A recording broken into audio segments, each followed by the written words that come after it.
నమస్కారం.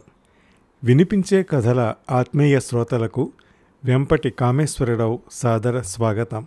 ఈనాటి 810వ వినిపించే కథ వికే 810 శ్రీ ఇంద్రగంటి నరసింహమూర్తి గారి కథ సత్యాగ్రహం. ఈ కథ రవళి అంతర్జాల మాసపత్రిక 2025 జనవరి నెల సంచికలో ప్రచురించబడింది. ఇక కథలోకి వెళదాం. నాకు ఉద్యోగం చాలా అవసరం సార్. మా నాన్న అనారోగ్యంతో మంచం పట్టాడు.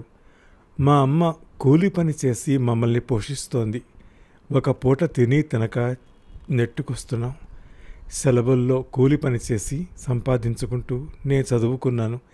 డిగ్రీలో కాలేజీ ఫస్ట్ వచ్చాను. ఈ ఉద్యోగానికి పోటీ పరీక్షలో పాస్ అయ్యాను. ఇంటర్వ్యూలో మీరు అడిగిన అన్ని ప్రశ్నలకు చక్కగా జవాబులు చెప్పాను.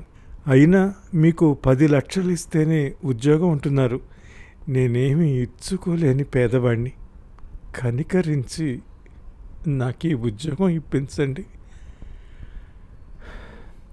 కన్నీళ్లతో చేతులు జోడించి ప్రార్థించాడు రమేష్. పోయా, ప్రభుత్వ ఉద్యోగాలకు చాలా డిమాండ్ ఉంది.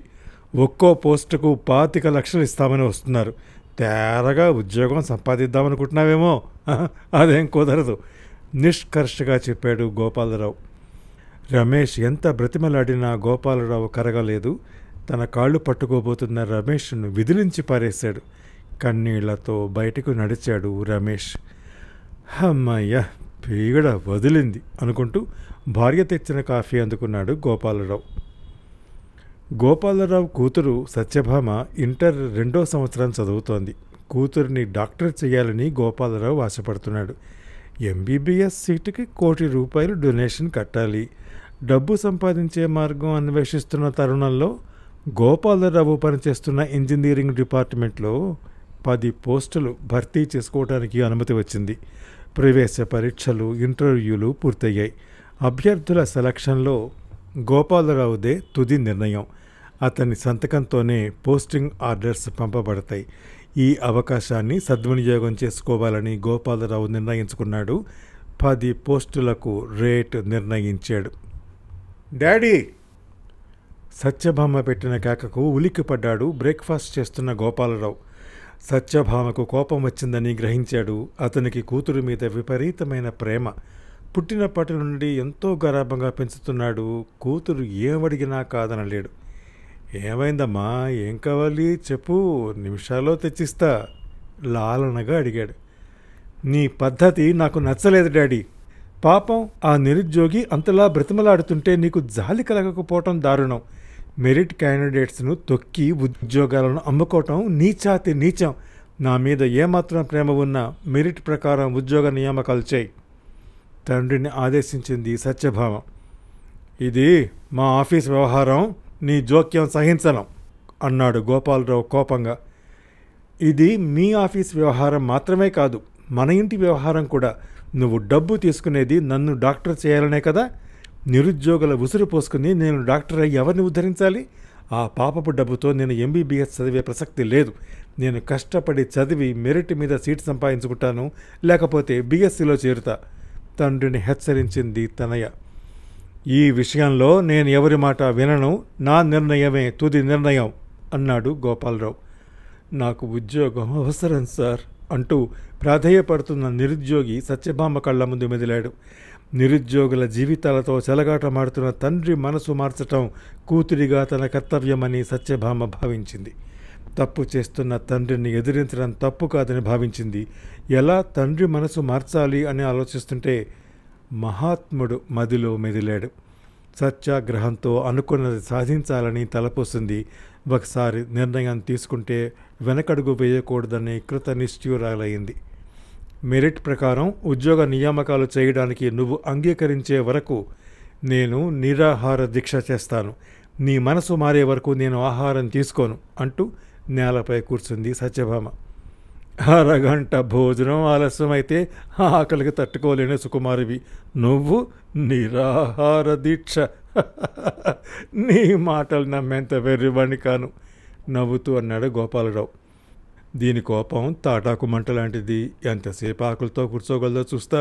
ఓ గంట పోయాక తల్లి బతిమాలి తినిపిస్తుంది అనుకుంటూ బ్రేక్ఫాస్ట్ చేసి భార్యకు బై చెప్పి కారులో ఆఫీసుకు చేరుకున్నాడు. ఆఫీసు పనిలో పడి కూతురి దీక్ష సంగతి పట్టించుకోలేదు. లంచ్ టైంలో ఇంటికి వచ్చిన గోపాలరావు కూతురు కూర్చున్న తీరు చూసి ఆశ్చర్యపోయాడు. సత్య ఉదయం నుండి మంచినీళ్ళు కూడా ముట్టలేదండి. అది అలా కూర్చుంటే నాకేమీ తోచటం లేదు. నాకు ఏమీ తినాలనిపించలేదు.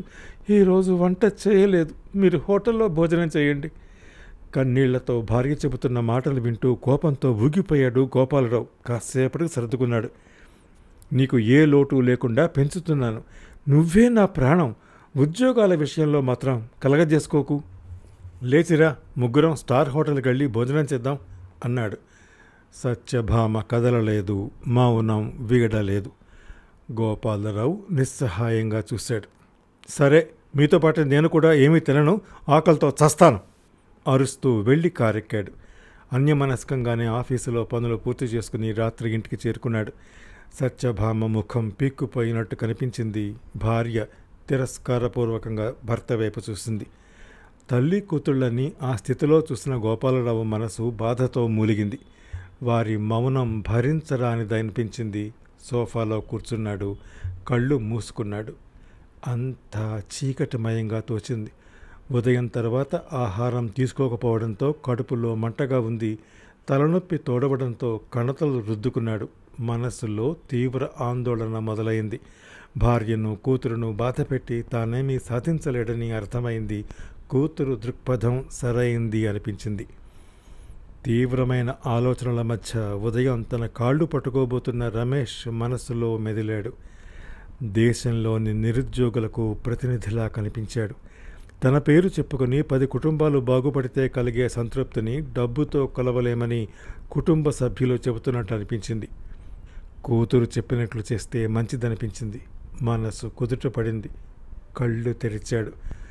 పెద్దలు తప్పు చేస్తుంటే చూస్తూ కూర్చోకుండా వారిని సరిదిద్దగలిగిన యువతకు ప్రతినిధిగా కూతురు కనబడింది. నా కళ్ళు తెరిపించావు సత్య. నువ్వు చెప్పినట్టే చేస్తాను. మెరిట్ ప్రకారం ఉద్యోగ నియామకాలు చేస్తా. మెరిట్ లిస్టులో నెంబర్ 1గా వచ్చిన రమేష్కు మొదటి అపాయింట్మెంట్ ఆర్డర్ అందజేస్తా చెప్పాడు గోపాలరావు. ఆనందంతో లేచి తండ్రి కాళ్లకు నమస్కరించింది సత్యభామ. ఈ నిమ్మరసం తాగు అంటూ గ్లాసు కూతురికి అందించింది మాతృమూర్తి.